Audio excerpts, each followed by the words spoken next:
warahmatullahi wabarakatuh. Berpolitik dan beragama ini dua hal yang berbeda. Dulu Kanjeng Nabi dia beragama dan berpolitik. Dia memimpin sholat, tapi juga dia bisa ketok palu maju perang, menentukan damai, menentukan pajak. Itu urusan politik, itu Nabi yang pegang di satu tangan, ya kan? Urusan agama Nabi yang urus, urusan politik Nabi urus. Sampai Khulafa ar-Rasyidin Abu Bakar, Umar, Utsman, Ali juga urusan agama, urusan politik itu masih satu tangan. Tetapi setelah Daulah Umayyah, ya, setelah Daulah Abbasiyah berdiri, setelah Daulah Asbania di Spanyol berdiri, ini raja-raja nggak ngerti agama, ngatur-ngatur agama. Raja-raja itu nggak tahu agama kok, dia bukan ulama, dia politik. Para politisi mimpin negara, urusan perang, urusan damai, politik kan. Iya, sok ngurusin agama, ikut-ikutan berpihak kepada sekte-sekte. Apa yang terjadi ketika yang raja itu bermadhab ahli sunnah wal jamaah, maka orang-orang Mu'tazilah dibantai, dibunuhin, korbannya 10.000 Mu'tazilah, kaum rasionalis yang dibunuh itu. Salah satu yang paling sadis adalah di kota Irbil, seorang penguasanya atau sultannya di situ, hari raya Idul Adha dia raja, tapi juga sebagai khotib. Coba raja jadi khotib, nggak usah lah presiden jadi khotib tuh. Ya, serahkan sama ulama yang jadi khotib kan begitu. Nah itu dalam pidatonya dia mengatakan di kota Irbil nih, wahai rakyatku,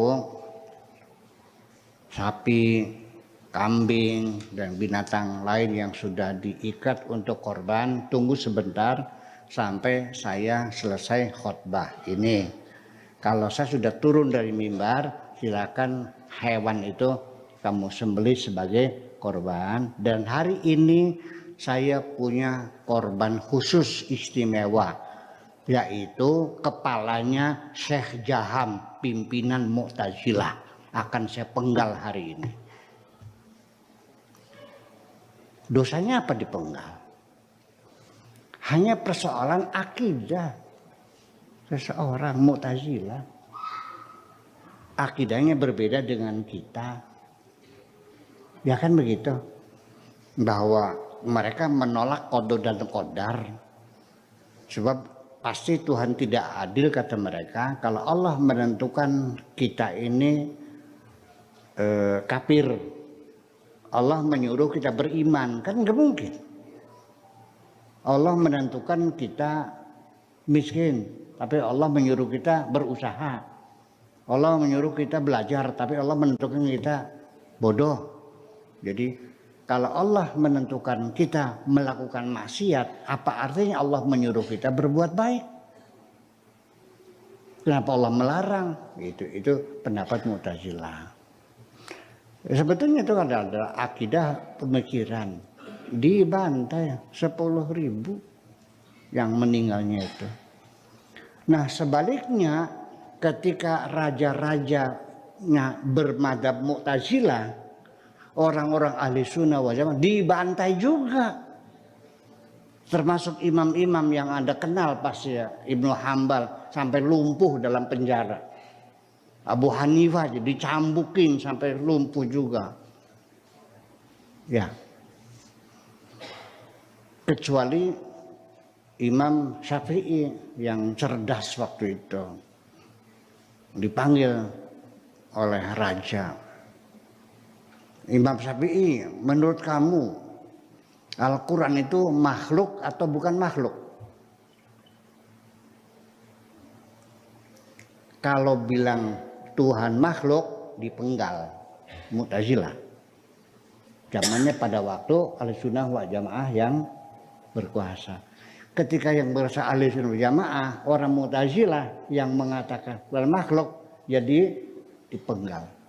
Imam Syafi'i bingung nih, mau bilang makhluk. Bukan, kalau bilang makhluk ya sampai dengan Mu'tazilah selamat. Tapi dipenggal oleh selamat di mata manusia tapi tidak selamat di mata Allah. Tanggung jawabnya gimana di akhiratnya?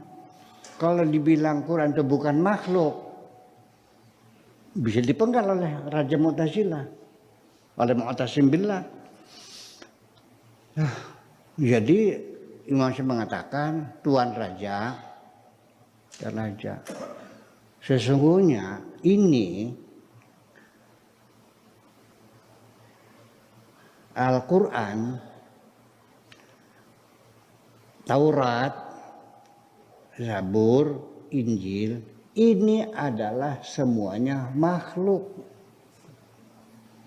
Ini semuanya selamat enggak? Dengan kiat-kiat seperti itu. Jadi rakyat kan gelisah. Ini raja nggak ngerti agama, menggal-menggalin kepala orang hanya karena beda madhab, gimana sih? Disitulah ada tuntutan raja jangan ikut-ikutan bidang politik. Serahkan kepada ulama, namanya ulama.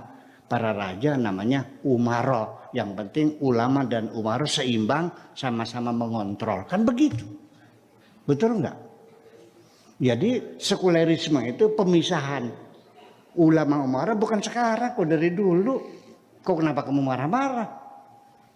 Ya sudah, nah nanti bagaimana caranya para ulama tidak berpolitik juga sulit dihindari karena bagaimanapun pilihan politik ada dalam diri kita, betul nggak? Soalnya cara presiden A sama B, nggak mungkin Anda mengatakan semuanya sama, enggak dong, jujur aja. Pasti ada hati kita mengatakan ini lebih bagus dari ini, kan begitu masalahnya. Yang penting ulama nggak usah ikut mengkampanyekan siapa calonnya, paham nggak kira-kira? Dan jangan minta duit sama mereka dong. Jangan mendukung-dukung nanti biar dapat proyek, bisa jadi menteri. Saya hanya minta jangan agama jangan digunakan sebagai kedok untuk mendapatkan kekuasaan. Itu saja menurut saya. Berpolitik silakan, enggak kalah. Ya kan? Sebab ketika agama dipakai alat politik, kalau kamu menang, dapat duit, kamu makan sendiri. Kalau ditangkap KPK, Islamnya rusak juga. Betul nggak? Dapat perong nggak agama Islamnya? Perong nggak? Perong. Iya, tahu perong tuh. Iya, gimana? Masa pimpinan partai politik Islam kok korupsi sih? Kebawa jelek nggak Islamnya? Kalau sedang kaya dimakan sendiri kan? Ya itu persoalannya. Ya itulah pihak. Kita tidak bisa melarang kiai berpolitik. Enggak, karena ini kita sudah reformasi, sudah bebas. Cuman kalau ingin berdakwah, membela agama Islam, jauhkanlah dari hal-hal yang semacam itu. Sudah murni saja, ngurusin madrasah, ngurusin pesantren, politik masih ke pribadi seseorang, ya kan begitu. Yang penting kita tidak mengejar proyek, tidak mengejar jabatan, kursi, kekuasaan. Ya, proses demokrasi kita aktif, ya pilih sana pilih sini silahkan. Tapi yang penting kita jangan mencari untung dari kegiatan politik itu. Saya kira itu perlu sangat diperhatikan. Jadi artinya kenapa Nabi Muhammad sendiri, ulama dan umaro di tangan sendiri, urusan agama, urusan politik sendiri. Ya Nabi dia punya kemampuan kok, betul nggak? Nabi ahli agama, ahli politik, betul nggak? Iya, nah tapi raja-raja ya enggak dong. Raja di mana ngajinya? Di mana pesantren? Ya kan gitu. Iya. Ya, sampai sekarang juga ya orang-orang para politisi ya harus kita maklumi kalau mereka tidak punya pendalaman agama yang mapan ya karena mereka tidak pernah ini. Nah kitanya ulama ini sebagai pendamping mereka sebagai pengontrol mereka, ya kitanya harus berwibawa dan punya harga diri. Kan begitu persoalannya. Yang sebabnya kita ulama itu tidak ada harganya karena ulamanya celamit. Ngerti celamit? Ngerti celamit? Itu. Makanya yadul ulya khairum min yadis sufla. Tangan di atas lebih baik dari tangan di bawah. Itulah kira-kira. Perlu ulama Allah yang wirai, yang bertakwa, yang wirai, yang tawadu, yang ikhlas. Itu sangat diperlukan. Karena bagaimanapun ulama ini menjadi standar umum bagi kehidupan beragama ya. Ya, dan sekarang punten ini mah ulama-ulama solehin itu makin hari makin berkurang, Pak. Makin hari makin berkurang, makin sedikit. Ya, makin susah nyarinya gitu. Jadi ada nggak? Ada. Tapi susahnya cari orang yang pinter, yang bener, yang soleh. Sekarang ini kayak mencari jarum di tengah hutan. Ketemu nggak? Ada nggak? Ketemu nggak?